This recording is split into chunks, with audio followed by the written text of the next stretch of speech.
Father, the Son, the Holy Spirit. Our Father, what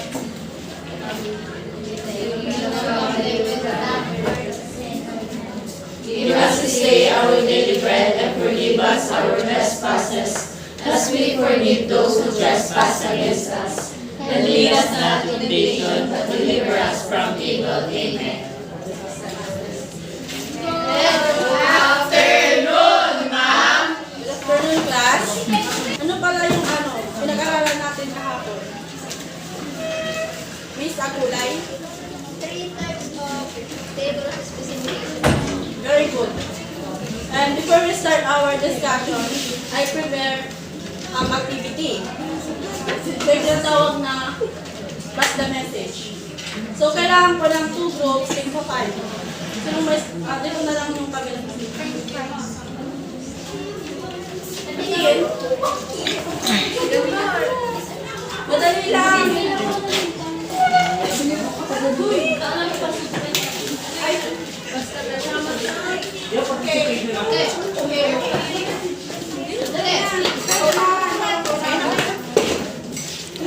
Ay, sorry.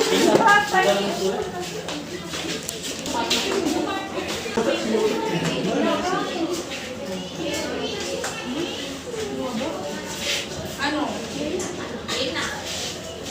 Doon tayo ng umpisa.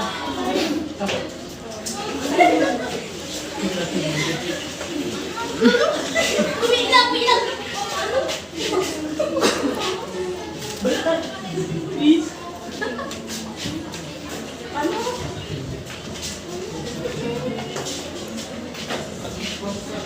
Biyan, di pa rin. Yan. Yan. Wait lang. Wala rin, no? Hindi naman sila mag-iis.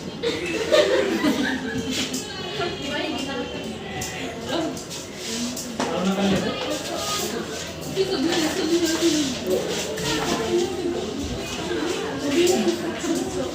Hindi ko traction na.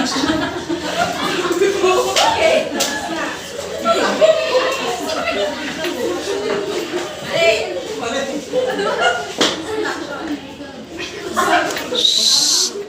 Ang nanalo ay Lokwan.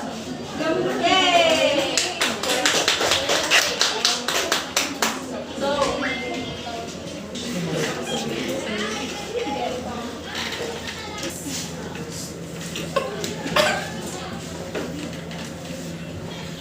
sino gusto magbasa?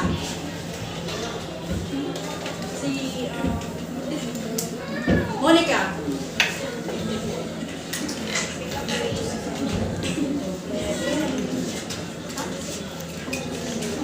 At the end of the lesson, you should be able to demonstrate your knowledge and skills in constructing traditional types of tests that are most applicable to a particular learning outcome. So, dito sa performance task, meron tayong tatlo. We have classifying test, designing a test, and constructing test items. So, dito sa classifying test, dito sa niya, success indicators niya is yung i-identify mo yung test format na naayon doon sa ituturo mo. For example, is multiple choice and identification. Dito naman sa designing a test, yung parang gagawa ka ng test na, parang gagawa ka ng test na naka-align doon sa tuturo mo or i-ayos mo. Dahil sa constructing test items naman, kasi ito yung parang gagawa ka na ng test na may sinusundan ka ng guidelines. For example, is yung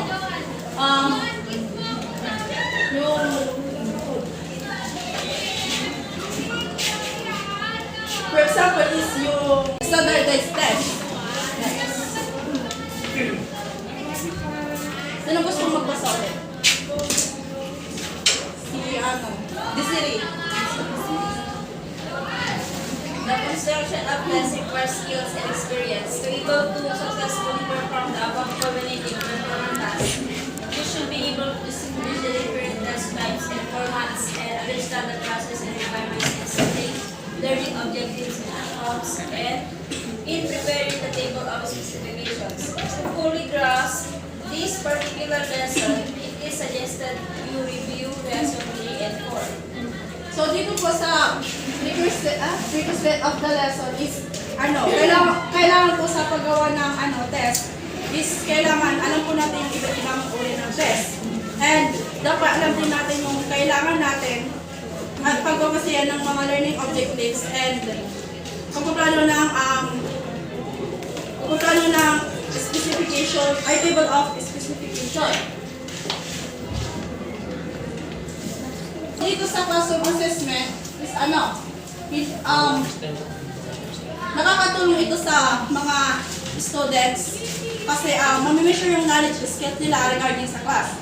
And also sa parents and teachers, sa parents po is malalaman ni parents kung hanggang saan lang ba yung kaya ng mga anak nila and yung malalaman ni parents kung yung kalakasan at kahinaan ng anak nila. Then yung sa sa teacher is malalaman ni teachers kung ano pa yung kulang sa tinuturo niya. So next po. Then sa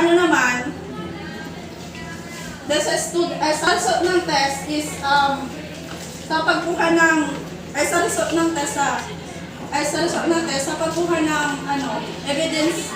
evidence based data is makakatulong is malalaman nila kung nakikinig ba yung students sa kanilang teacher and sa pamamagitan ng test is kung natututo ba sila doon sa teachers nila. Next. Dito naman sa is dito malalaman kung natututo ba yung student sa pagkatapos ng aralin, yung discussion ng isang teacher.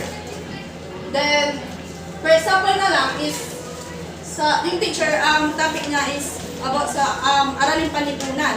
Then,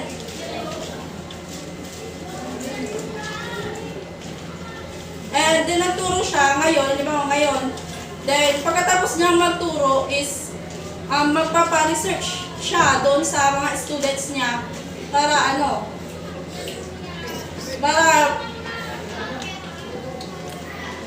and then pagkatapos ng pag-research nila and then i-present nila sa buong klase.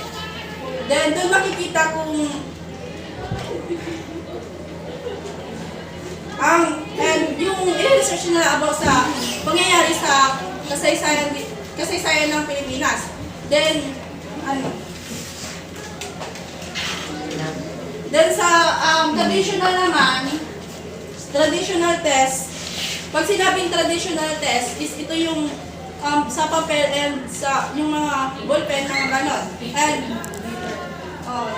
then ang traditional test, ito yung pinapagawa ng yung mga teachers, dito lang pictures na, for example, is exam quizzes, ganon. Then next na po.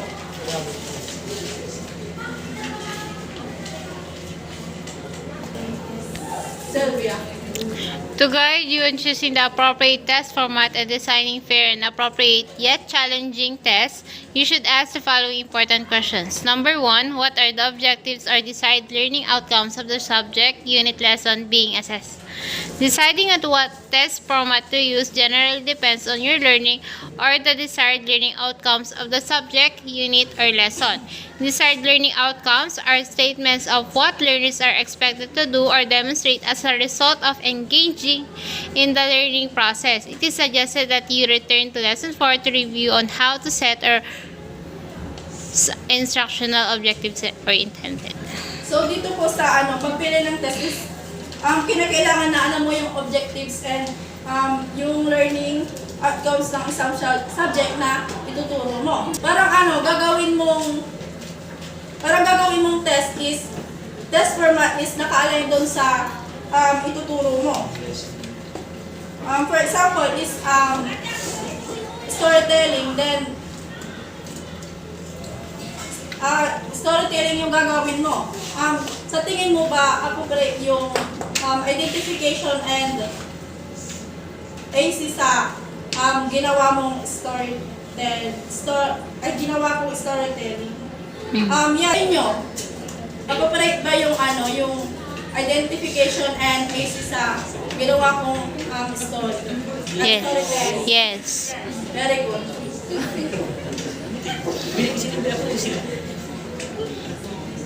And number 2, sino gusto magbasa? Si Julina. Okay. What level of thinking is to be assessed? Remembering, understanding, applying, analyzing, evaluating, creating those the cognitive levels of the test question that your instructional object or DLOs. Medyo lang po. Okay, dito sa number 2 class is sa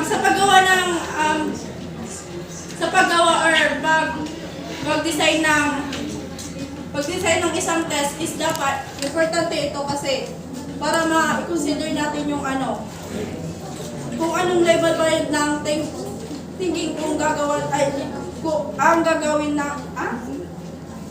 ng thinking ang gagawan ng assessment. Kung ito ba ay remembering, understanding, applying, analyzing, evaluating, or creating para makapili ng test format na gagamitin mo. Then, kinakailangan din na match yung gagawin mong test doon sa objective na gagawin mo. Sino gusto magbasa?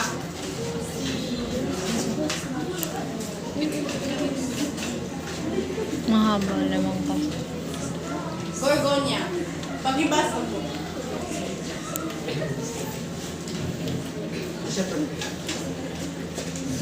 The test match or align with the courses, DLOs, and the course contents or learning activities. The assessment task should be aligned with the instructional activities and the DLOs. Thus, it is important that you are clear about what DLOs are to be by your test and what course activities or tasks are to be implemented to achieve the DLOs.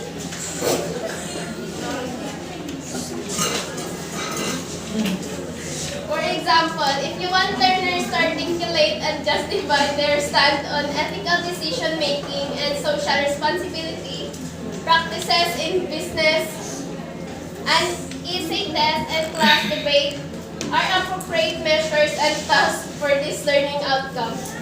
A multiple choice test that may be used but only if you intend to assess learners' ability to recognize what is ethical versus unethical decision-making practice. In the same manner,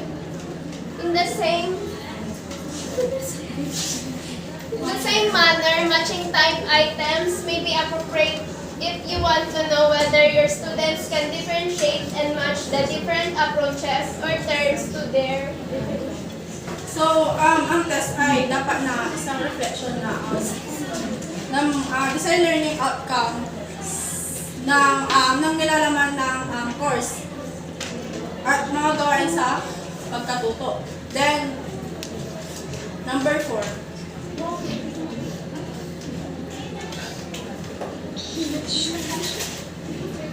Are the test items realistic to students? Test items should be meaningful and realistic to learners. They should be relevant or related to their everyday experiences. The use of concept terms or situations that have not been discussed in the class or that they have never encountered, read, or heard about should be minimized or avoided. So dito is sa test is mahalaga yung mga tanong makatotohanan because masiguro na ang mga student is natututo sila sa totoong buhay.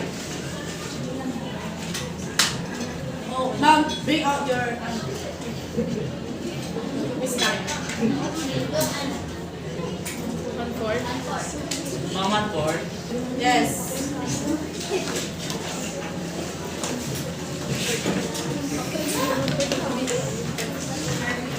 Lengthwise. Post mo. One word. Lengthwise nga.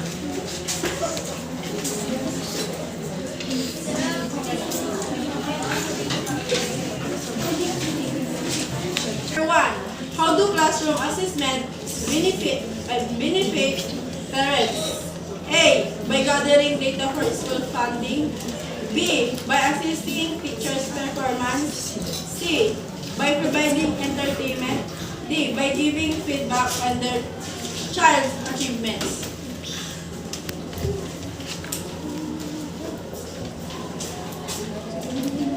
D. Number 2.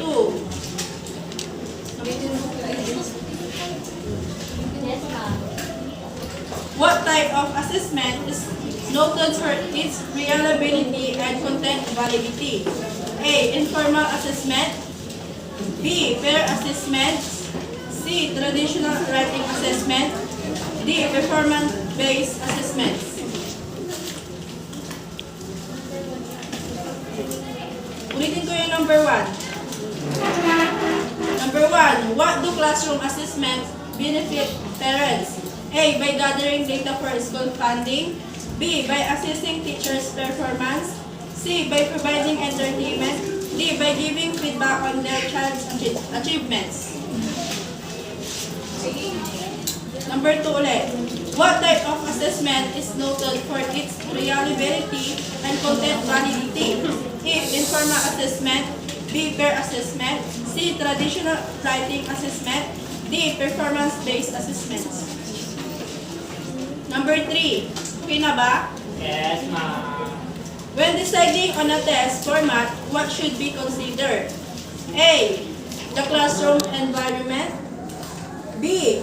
Design learning outcomes. C. The size of the class.